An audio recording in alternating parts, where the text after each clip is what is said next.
want you to serve the country. When prior to that, if it looks like there was just a rule that you had to be from St. Kitts. So I'm saying that these things need to change. They really do need to change. And I am not attributing blame. I am simply saying that that just seems to be how the country has operated over the years. And that needs to stop. So I am optimistic that going forward, we will do a better job of making sure that there's balance, there's inclusion, and it's like, just as you've said, these committees that the Prime Minister is putting in place. How are you going to put a committee in place to review a program, a project in Nevis, and nobody from Nevis on this committee? Committee members don't even know where the area in Nevis is. You tell them come South Coast, they have no idea what the South Coast and Nevis look like.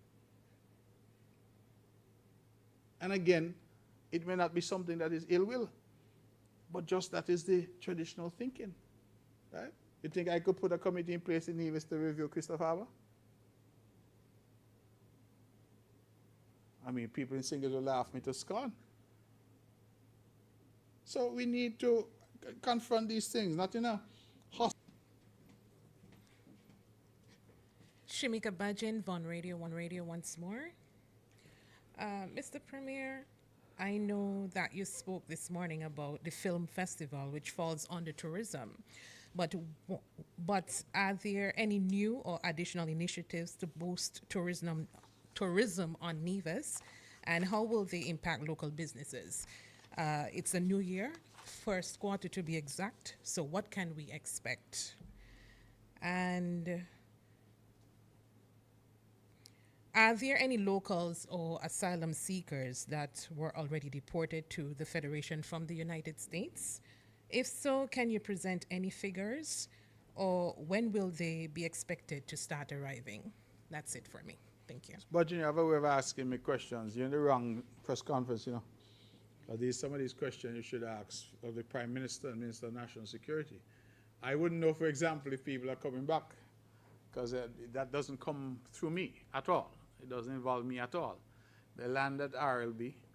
All I would know is if they show up in Nevis, maybe I find out, because otherwise than that, there's really no mechanism, because of the matter of national security that lies with the Prime Minister. So, you do not have in-house meetings with the Prime Minister? not we have in-house meetings, but not on security matters like this, where I would be told that X number of persons have come back or Y number of people have come back. That is not the case. So I don't get that information. And as I said, sometimes I think the press asks me these questions, but these are not questions within my remit. It's not within my wheelhouse. So those are matters that really are for the Prime Minister as Minister of National Security, and the short answer is I don't know. I really can't tell you how many, if some have come, and if so, how many. I just don't know. New initiatives for tourism. We have done this Winter Reimagine campaign that I think is still running. We have actually seen some pretty good pickup thus far in terms of travel. I think we are assisted, Ms. Budgeon, because it's been a particularly cold winter. I'm told just a few days ago that New York and all those areas were snowed in. So I know my friends and family listening in the U.S. and the large diaspora we have, they don't like to hear it, but when the snowstorms come there, I think that's good for us, because people are minded to fly to get away from it. So long may it snow in America. So longer winters, they are of value to us in terms of people coming home. But the numbers so far, and I just shared some of the numbers from the tax side, which is always a good indicator of business, because that's a tax on actual business. So I think that's useful. And then we've had some numbers that we have got from the NTA, because, and let me commend them. Forgive me, but I should say that it's the first time that we are actually getting hard numbers of visitors coming in. We know that the numbers have been available, but in the past we've not really been able to get it. But through collaboration between the NTA and the SKTA, we know that, for example, we had 3,200 what we call true visitor arrivals in December into Nevis. Why we say true? Because, you know, when they fill out the online form, you traveled recently to come back in? Okay, if you did, to come back in now, you have to go online and you put in all your information. So by the time you reach here, they already know that Ms. Budgeon is coming and she's a national of the, and one of the questions they ask, are you going to Nevis or St. Kitts? So you're able to get, and they drill down even further because they ask you, do you have your own home, you know, guest house, hotel, villa, etc. So we had 3,200 heads and beds that came to Nevis in December of 2025. And so what I'm going to try to do is to try to provide those numbers on a more regular basis to the press. Any other questions for me, ladies and gentlemen?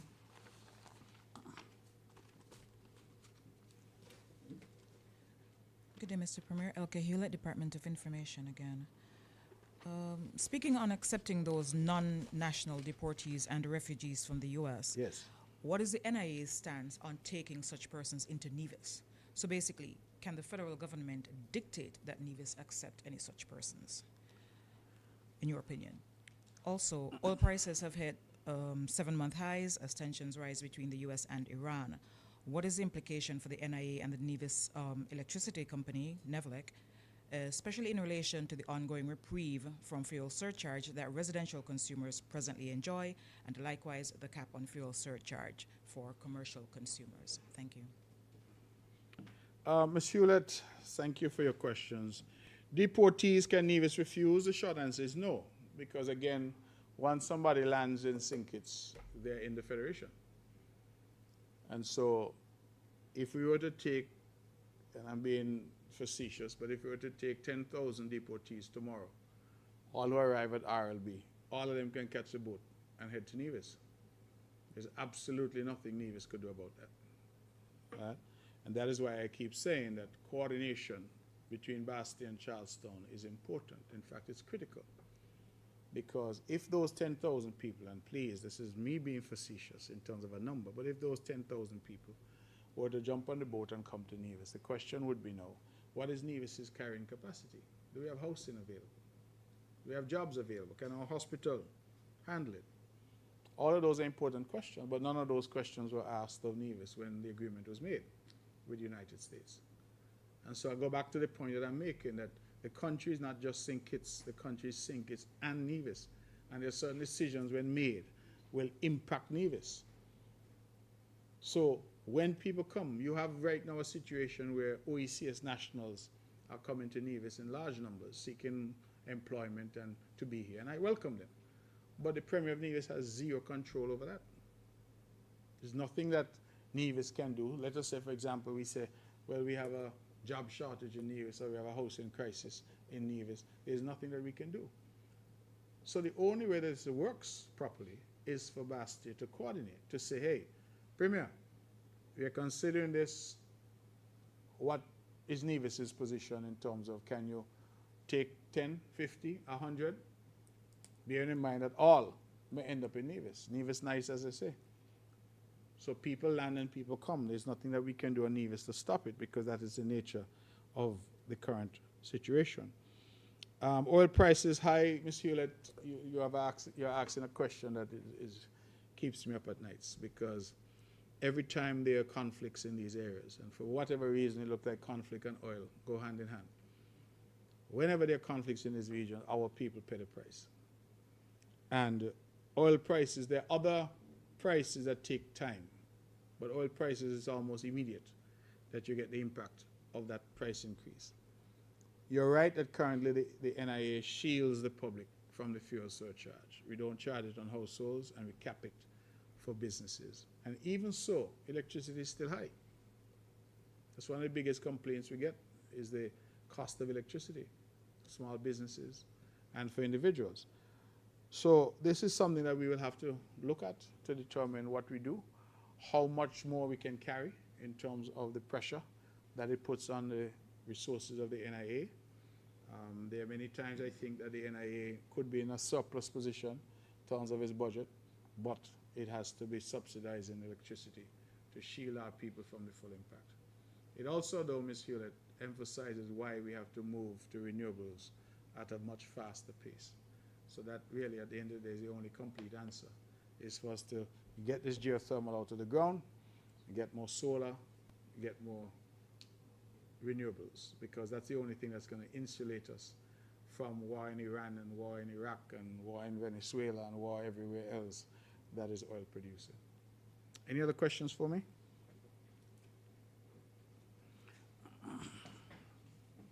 Just quickly, Mr. Premier, you mentioned earlier about the proceeds from the Citizenship Investment Program, that is not as vibrant as it once was.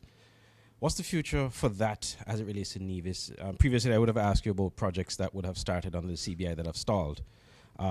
What's the government's plan for those projects? Are you going to look to get other investors to take over those projects, sell the buildings, destroy them? What's the plan? And what's the future for CBI for Nevis, especially in light of the Destiny project looming?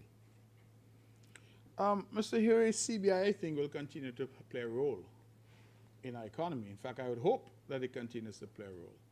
I just think that we need to recalibrate our expectations. It will not continue to play the role that it has been playing, which is really a dominant role. I think it will now be a contributor, but just one of many, and that is why it is a need for us to find other contributors to ensure that we can achieve our sustainable development goals and we can have our people having a good quality of life. So I don't see CBI disappearing entirely. What I am commenting on is the demise of CBI as it currently stands. That is, the years when it was giving us 55 and plus % of our budget. Those years, I believe, are done. They're gone. So we now need to recalibrate, because if you move from 55% and you're now moving to 5 or 10%, that 5 or 10% is still important, but you now have a significant gap that you must fill. And that is why, see, certainly from a Nevis perspective, we're pushing geothermal, we're pushing Destiny, we're pushing film industry, we're pushing online gaming. We're trying to create new industries and new streams of revenue, because we recognize that what CBI did in the past, it will no longer be able to do going forward. So that is my short answer in relation to that. And I think that for me, I have been on a particular quest for diversification. I've been very clear about that in saying that we need to move at pace to diversify the economy. We used to be dependent on sugar. When that died, we went to tourism, and then CBI exploded, and we forgot everything else and focused on CBI. And now that is having difficulties. We really don't have much to fall back on in terms of alternatives. And that's because, in my opinion, we have not planned it properly over the years. Even the CBI receipts, the IMF has been talking about a sovereign wealth fund now, going back to, I think, 2013. When you had hundreds of millions of dollars flowing in, one would have thought that that would have been the appropriate time to set up a sovereign wealth fund. I've now seen the federal government propose a sovereign wealth fund. I'm wondering where the wealth is going to come from for that fund, because the CBI monies, what the expression I was saying is poof. CBI monies have been poofed away. I mean, they tell me you're getting $5+ billion in revenue in the last several years, and Sinki's people still catching water in bucket. How make that make sense to me? Make it make sense. You're still renting, generating sets at Skellig. You still have basic infrastructure not in place, with over $5 billion in revenue. So, I like to, listen, I take the blows, Mr. Huey, so when I get a chance to stand up and take the credit, I'm going to take the credit too, because water flowing, busting pipe in Nevis, right? We have electricity, we have water, we have roads, we invested. And I want to make that point, because from the paltry sum that we got, when the analysis was done, Nevis got 8% of the money. 8. Sinki's kept 92. But Nevis have water, electricity, roads, water taxi pier, new police station, CCTV coverage, CCTV command center. You go around, what am I missing? You call them up, Mondo Truck, new treasury building in town. From 8%. You keep 92 and people catching water in bucket? Makes no sense. And these are, to my mind, sometimes depress you all. Y'all let the fellas in Sinkis off easy, you know. Y'all come for me hard, but Sinkis fellas will get off easy because y'all need to ask them those kinds of questions.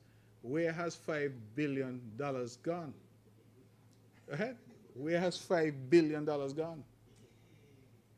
So, but anyway, on that note, I want to commend the federal government. I think today they're commissioning the desalination plant to try and ameliorate some of the problems that they're having in Sinkers in terms of water. But if I am allowed one final point on that, Mr. Huey, in Nevis we were investing because that's what responsible governments do. We were investing. So all the time they say I spend bad, I was investing. Right? So Mr. Hanley, tell your team I wasn't spending bad. I was ensuring that they have water and electricity. I was developing Nevis, putting in the infrastructure, making sure that we have what it takes to be sustainable. That's what we've been doing in Nevis. Like me, don't like me, we made the right choice in terms of our investments in the island and what we try to do. And that I think now, as I said, the proof of the pudding is in the eating. And that's what we are now enjoying in Nevis. Anything further for me? Well, Mr. Brantley, I got another question from the question you just asked there. You said that the federal government created a sovereign wealth fund, and where will the funds come from? Well, some time ago I heard the federal government said that the funds will be coming from projects like geothermal. So my question to you is, will a committee be put in place for the Sovereign Wealth Fund, which a fund will be coming from geothermal? And how many members from Nevis do you think will be on that committee, if any at all? Mr. Hanley, it really takes me back to the conversation we were having before, because I can't see how you're going to have a sovereign wealth fund with geothermal funds, but no representation from Nevis. That to my mind, you know, one only has to say it to dismiss it, because that can't happen. And I'm not saying that because I'm here. Whoever is in this position, speaking to you a year, 2 years, 10 years from now, will tell you the same thing. That can't happen. So we will have to, those matters are matters that we will have to discuss. As I said, all hands on deck now with CARICOM. So once CARICOM is over, we'll get down to some of the nitty-gritty of this, right? But if you're talking about a sovereign wealth fund which will have any aspect of geothermal revenues going into it, the geothermal project is a Nevis project. It has always been a Nevis project. We have agreed with the federal government that we will exploit the resource for the benefit of everybody. It's a separate and fundamentally different matter to anybody taking it over or controlling it, right? Because, you know, if you grow vegetables in your garden and you share it with your neighbor, and your neighbor tell you, you could use some of my water to water the vegetables because I'm going to get a share, right, of the vegetables. There's nothing wrong with that, right? But it doesn't mean your garden is not owned by you. So I think that this is important, because I know I've been accused of giving geothermal to sink kits and all kinds of things. And I don't know where those accusations have come from, because long before others were talking about geothermal, I have always, and I took my licks with, I weathered the storms about it, and I think now we have some momentum surrounding it. I was just in Mexico City, and Nevis was the talk of the town. All the World Bank, IDB, all of these, they want to be involved with Nevis because they see that Nevis as a project is something that will burnish their own reputation for delivering this type of project, right? So absolutely, I think the entire country must benefit from it. But it cannot be a situation where there may be some thinking that, oh, the geothermal proceeds now are going to go to a sovereign wealth fund, and we're going to run that the same way we run everything else, where the people of Nevis are locked out. Oh, man, I think that would be a little preposterous. So, any other questions for me, Ms. Hewlett? Hopefully I'm done this time. Ms. Hewlett busy this morning.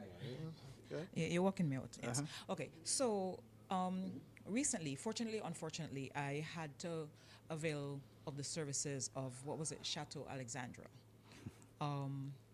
I have to commend the government because listening to, and I don't mean to be preaching and I keep out of the politics, but listening to some of the rhetoric about the Alexandra Hospital, you know, when it was found out I had to use the services, my friends and counterparts in St. Kitts were like, please come over and go to, what's the one in St. Kitts? I forgot now. Chateau GNF? Yes, Chateau GNF, right? And I opted to remain in Nevis and take my chances here. Put my life in the hands of basically Alexandra Hospital. From emergency, because I started at emergency, and the doctors that attended to me were young Nevisians. I asked their names because I think it was Dr. Thompson, who is male, and Dr. Lawrence, who's female. The sonographers were called in at 2 a.m. to leave their house to come do whatever. Further, X-ray technician had to leave their house on, I think, a weekend, some ridiculous hour again, to come do this. And all these services were available. And most of them were young Nevisians. And I had to tell them, you know, commend them. However, again, having to stay in the hospital itself now, excellent service. I could not complain at all. And I have preached this since. I can't say I've been in JNF to say it's good or bad, but I must commend the services at the Alexandra Hospital. I had no difficulties whatsoever. My only qualm was that all the surgeons were foreign. And quite a few. All the surgeons, you say? Multiple, yes, were foreign. Did have excellent relationships with them and no issues at all, minus a little bit of the language barrier. So I used up all of the Spanish I knew and had to resort to Google Translate.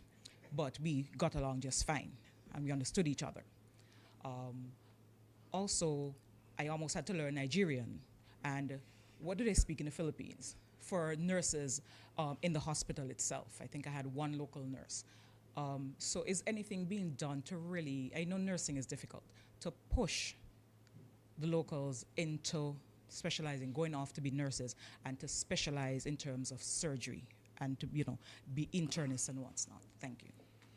Well, Ms. Hewlett, thank you for your testimony, and I'm happy that you're okay and that you're recovered from whatever it was that you were dealing, recovering, and that you had a good stay at Chateau Alexandra. What I'll say, though, is that you make an observation. The reason I asked if surgeons, because as far as I know, we have 3 surgeons at the hospital. Dr. Yes, Dr. Rollins. So Dr. Carter Rollins is local, and I think that Dr. What's his name now? No, from originally from Guyana. Anyway, George. I think Dr. George would be most upset if he is not viewed as local after all these years, because Dr. George has been here since Noah built the ark, right? So maybe he wasn't that viewed. Okay. So there is a Dr. Stones, I think, right? Right. Fuentes is actually, I don't know that Fuentes is a surgeon. Is a surgeon? Or Fuentes is offering some other skill set. But I know we have Dr. George, we had Dr. Rollins, and we had Dr. Rakovich, I think. And then Dr. Stone has just come. So in any event, I was mentally trying to figure out who we had there. But I agree with you.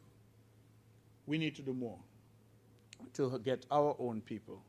And that is why I've been very proud in reporting that I think we have 4 young doctors now away who are specializing.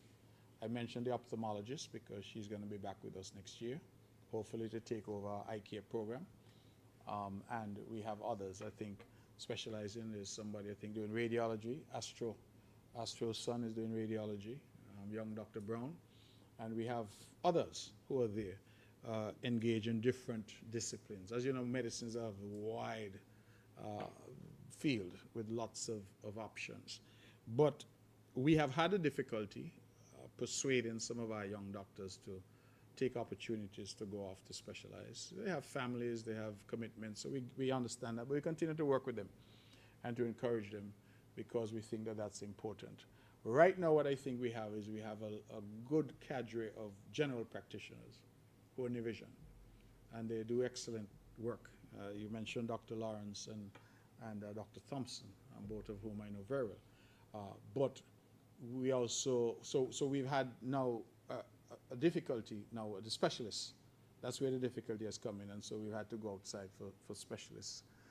But we are hopeful that more of them will take the opportunities when they present themselves to specialize. So I apologize for that, but certainly what we have tried to do is, notwithstanding we don't have enough local people providing those services, we have still ensured that those services are available so that our people do not suffer.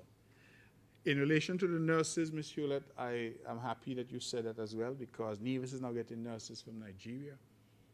We're getting nurses from the Philippines, from St. Vincent, from Jamaica, and we continue to encourage our young people to see nursing as a noble and viable profession for them. One of the things we have done is, if you're going to do nursing in Nevis, you get everything is paid for you at CFPC. So we finance your whole, it's like a scholarship that's provided once you're doing nursing. So that started some time ago as our effort to encourage young people to get into nursing. And the uptake has been not huge, but I think fairly good. I think we've been averaging 3, 4, sometimes a year. Bear in mind, it's a degree program. So it's not like before when you went and you did a short course. This now you have to have you end up with a bachelor's in nursing. So it's quite a commitment that they have to make for that degree program. But we also, of course, have supported people who are doing something a little lower down. I think they call them, we have nursing assistants and people like those as well. So some people do the nursing assistant as a first step to then going on to do the full nursing degree. But from our point of view, we encourage our young people to engage, and nursing is one of those areas that if you do decide to engage, the government finances studies for you fully, because we want to encourage more people to go down that path. But again, Ms. Hewlett, thank you. I'm sure that they would have heard you, and they always feel good when they have done their best and people actually recognize them. So I thank you on their behalf, the people at Chateau Alexandria. Any other questions for me? Okay, ladies and gentlemen, thank you very much. I truly appreciate it. I know you have to run back now because St. Kitts CARICOM is opening this afternoon, so I'm sure you all will be covering that. But I want to thank you for making the effort here, and God willing, I look forward to seeing you next month at the next edition of our press conference. Thank you to NTV and to the members of the press and to One Radio as well, Mr. Daniel, who's always here with me. I'm very grateful. Thank you.